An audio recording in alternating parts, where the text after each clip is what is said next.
জগন্নাথ।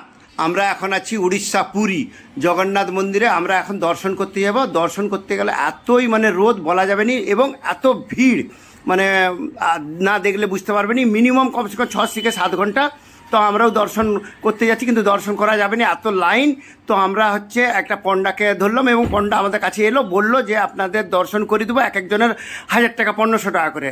তো আমরা বললো এত, লাস্টে 500 টাকা করে কথা হলো। আমরা 4 জন আছি, ছেলে মেয়ে। আমরা তো 4 জনের বললো 2000 টাকা নেবো। তাই আমরা আমার দিকে নিয়ে যাচ্ছি, আমরা মন্দিরে যাচ্ছি এবং দর্শন করাবে, দর্শন করে বাইরে করে দিবে।